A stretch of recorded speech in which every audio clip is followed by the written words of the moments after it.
ওকে, তো আমার আজকে 4th ফেব্রুয়ারি রিসেপশন ব্রাইড হচ্ছে শর্মিষ্ঠা। ও একদম আমাকে এইভাবে শাড়ির ড্র্যাপিংটা চেয়েছিল। "একটু ঘুরে যাও তো এইদিকে।" ওর কোমর বন্ধনীটা এখনো নেই। তো কোমর বন্ধনীটা পরে দিয়ে ফাইনালি আবার সোজা হয়ে যাও। সেট করে নেওয়া হবে এলে। তো জিজ্ঞাসা করে নেবো ওকে যে কেমন কি সাজতে চাইছে আমার কাছে।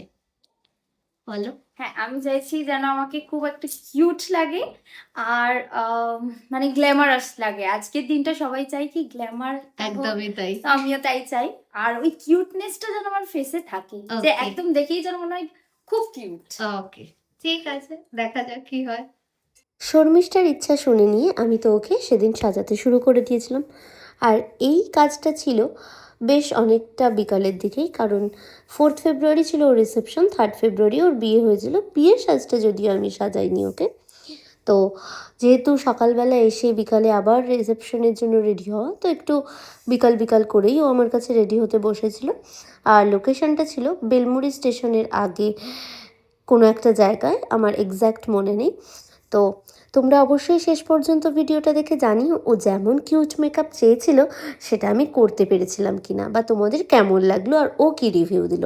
আর এখানে আমি বলে রাখি, তোমরা যারা এরকম রিয়েল ব্রাইড বা রিয়েলিস্টিক কাজ শিখতে চাইছো, হাতে ধরে প্র্যাকটিস করতে চাইছো, তোমরা জয়েন করতে পারো আমার 22 দিনের basic to advance bridal master class. একদম সমস্ত ট্রেন্ডিং টেকনিক, প্রোডাক্ট নলেজ সাথে একদম সমস্ত লুক যা যা আমরা সাধারণত ক্লায়েন্টের ওপর করে থাকি বা যেরকম কাজের বুকিং পাই সেরকম লুক হাতে ধরে প্র্যাকটিস করি আমাদের এই ক্লাসটা করানো হয় হুগলির চুঁচুড়াতে। 7059658678 এই নাম্বারে তোমরা ক্লাসে জয়েন করতে চাইলে কন্ট্যাক্ট করে নিয়ে আমাদের নেক্সট ক্লাস শুরু হচ্ছে আগস্ট থেকে। তো চলো এবার ওর রিভিউটা শেয়ার করি। হ্যাঁ।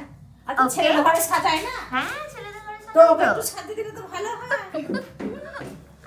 চলো তোমরা সেরে নাও, ওকে একটু তোমরা আচ্ছা, বলো একটু কেমন লাগলো? তোমরা সব সেরে নাও। আমি কিউট চেয়েছিলাম, কিউট সেভি উপর বলেছি, মানে বলেছি যে একদম সাজাচ্ছে, সেই লাগছে, দারুণ দারুণ দারুণ, সো হ্যাপি। সবকিছু পছন্দ হয়েছে? খুব খুব। তখনও পর্যন্ত ওর কোমর বন্ধনীটা এসে পৌঁছায়নি। ওর বিয়ের দিনের কোমরের বেল্টটাই পরে রেখেছিল আর আমাকে বলল, দিদি তুমি বাড়ি চলে যাও, মানে কাজ যেহেতু কমপ্লিট হয়ে গেছিলো। ওর যখন মানে বাপের বাড়ি থেকে লোকজন আসবে, কনে যাত্রী আসবে, তখন সেই কোমরবন্ধনীটা নিয়ে আসবে এবং ও পরে বলেছিল যে নিজে পরে নেবে। সেই ফটো বা ভিডিও আমার কাছে এখনও পর্যন্ত নেই, তো আমি এটাই অ্যাটাচ করে দিলাম। তাই কোমরবন্ধনীটা নিয়ে কেউ কিছু কমেন্ট করো না। এই লুকটা তোমাদের পুরোপুরি কেমন লাগলো, ওকে কতটা মিষ্টি আর কিউট লাগছে অবশ্যই জানি। আর ও তো এমনিতেই ভীষণ মিষ্টি কিউট, আমার তো ওকে সাজিয়ে ভীষণ ভালো লেগেছিলো।